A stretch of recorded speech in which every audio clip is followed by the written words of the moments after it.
Welcome to K-Catalog.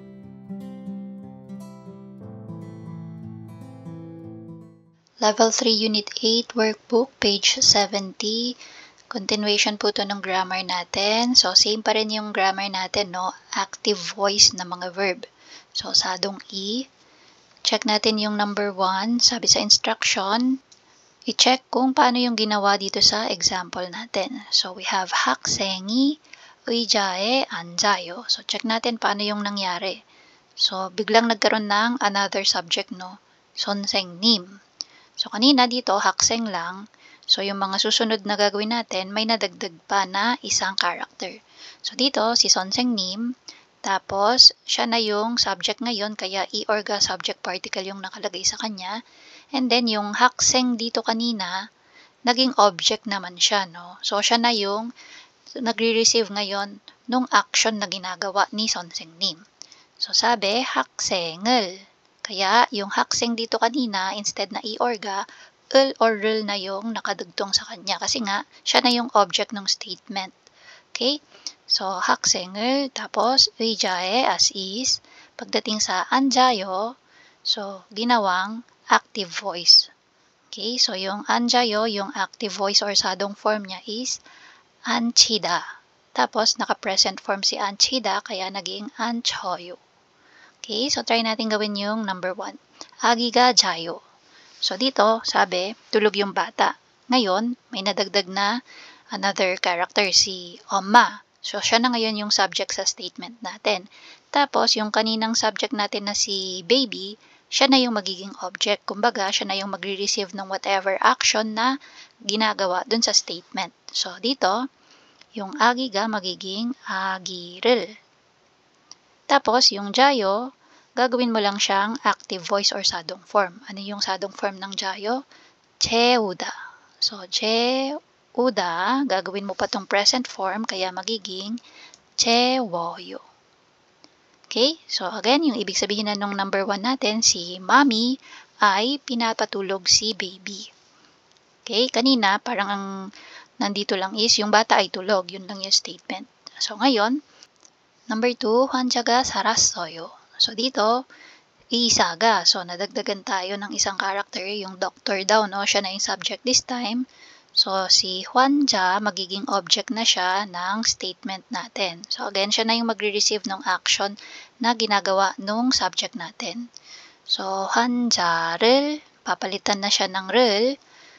Tapos, 살았어요. So, ano yung active voice or sadong form ng 살다? So, magiging 살리다.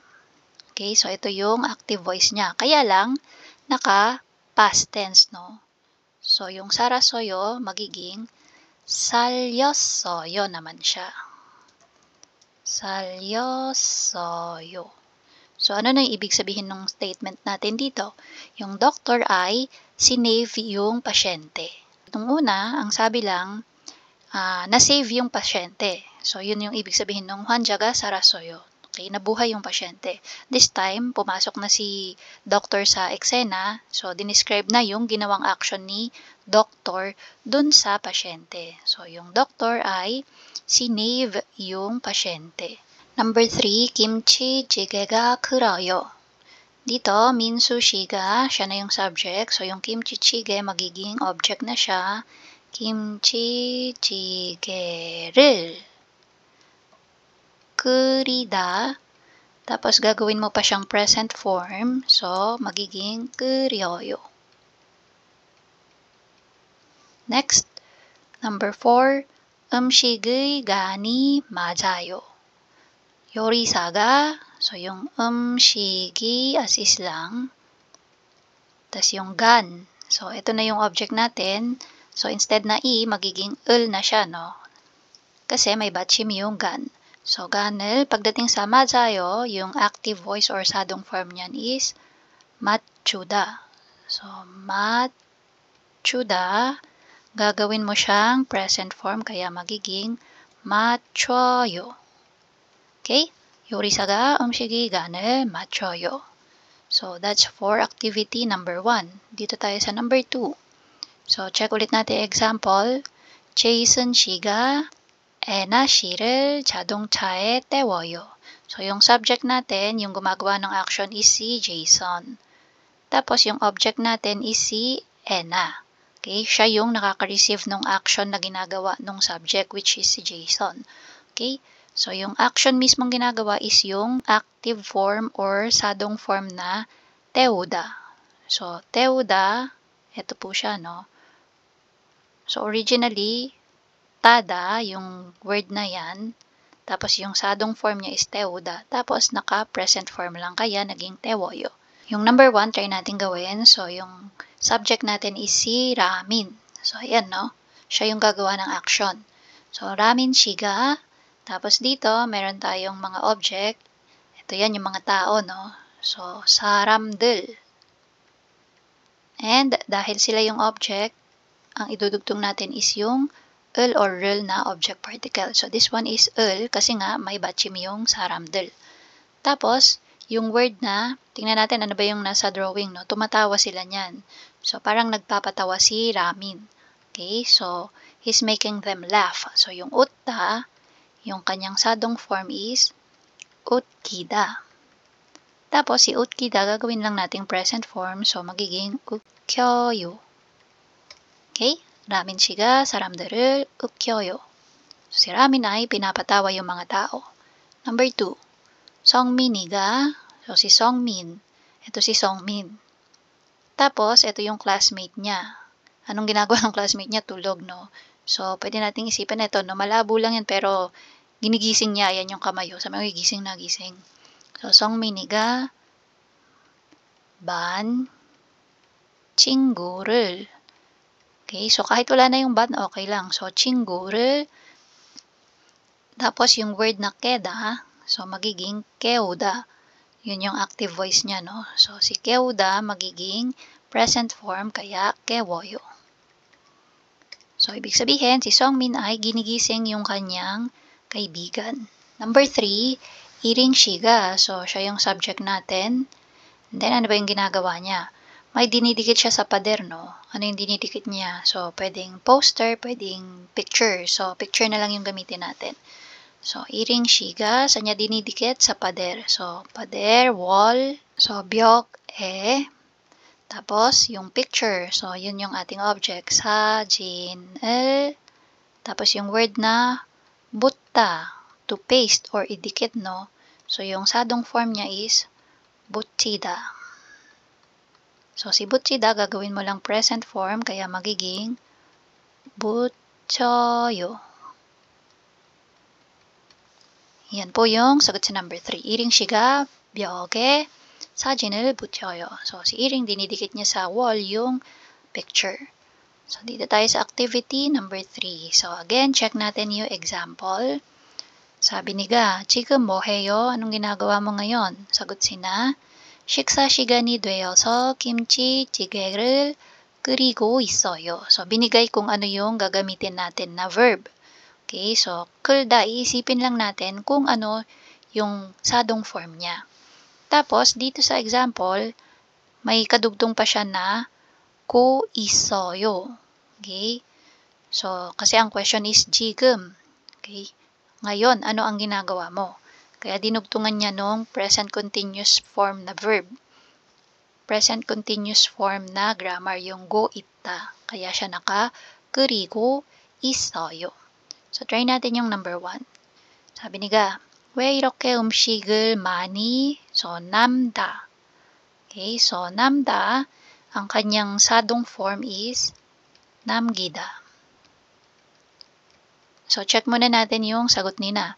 점심을 늦게 먹어서 입맛이 별로 없어요.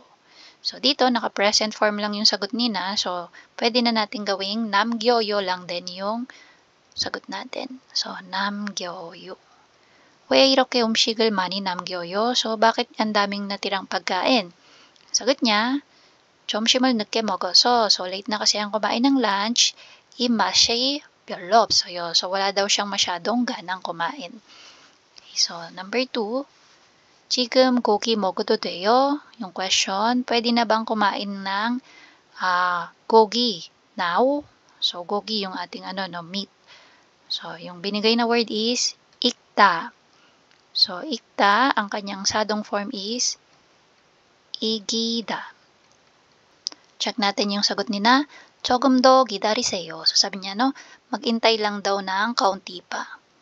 돼지고기는 잘 blank 먹어야 해요. So, yung igida dito magiging 이겨서. So, madadagdagan lang siya nung also na grammar. Kasi ang sagot ni na, sabi niya, no, 조금 더 기다리세요. So, hintayin mo lang ng konti pa. Bakit? Kasi ang gusto niyang i-point out is kailangan lutong-luto daw yung pork pagkakainin. So, yun, no. 돼지고기는 잘 익혀서 먹어야 해요. So, bawal yung hilaw. Okay, so number 3. 동생이 왜 울어요? Bakit umiiyak yung kapatid mo? Yan. So, anong sagot niya? 제가 심하게 장난쳐서 동생을 울다. So, dito, ulda, to cry, no? Pero dahil hindi naman sina yung umiiyak, pinaiyak niya, no? So, yung sadong form yung gagamitin natin. Ulida. Tapos, dito, yung ulida, so, dito pwede natin isipin na, so, yung ulida, ulyoyo. Yan. So, present form lang din. So, mas okay na past tense siya. Bakit? Kasi ginawa niya na yung pagpapaiyak, kaya nga umiiyak ngayon yung kapatid. So, instead na 울려요, dapat 울렸어요. Okay, so 울렸어요. Kasi yung action na yan, ang gumawa is sina. Okay? So, tapos na, napaiyak niya na. Kumbaga, naging successful siya sa, pagpapaiyak. Kaya ang result is umiiyak ngayon yung kapatid. So, kasi bakit umiiyak? 심하게 장난쳐서. So, parang binibiro niya, tapos parang nasobrahan yung pagbibiro. Kaya, ayan, napaiyak tuloy niya. Number 4, sabi ni Ga, 회의 시간인데 아직 시작을 안 했네요. Sabi niya, oras na ng meeting pero hindi pa rin tayo nag-i-start. Sagot si na, 과장님께서 회의 시간을 30분 blank. Yung word na binigay is 늦다, so ibig sabihin yan is late. Tapos, ang kanyang sadong form is 늦추다. And ang meaning na niya this time is to postpone o kaya to delay. Okay, so ang sagot ni Nano, dinelay or pinospone daw kasi ni Gwajangnim yung meeting ng 30 minutes. So dito, si Gwajangnim yung gumawa, so kaya hindi pa nag-start, ibig sabihin, nangyari na yung pag-postpone niya. So dapat yung 늦추다 ay naka-past tense. And bukod sa naka-past tense, dahil si Gwajangnim yung nag-delay, so mas mataas yung position niya, kaya gagawin pa natin siyang honorific. So yung 늦추다 magiging 늦추 tapos 쉬었어요. Okay, so yung she, she or she na grammar kapag ikaw ay itinataas mo yung subject mo sa mas higher level of respect. So, 늦추셨어요. Yun yung sagot sa number 4. Okay, so that's for another review ng sadong or active voice.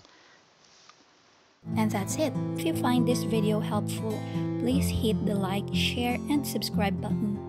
So I still hope to see you in the upcoming videos, and again, thanks for watching.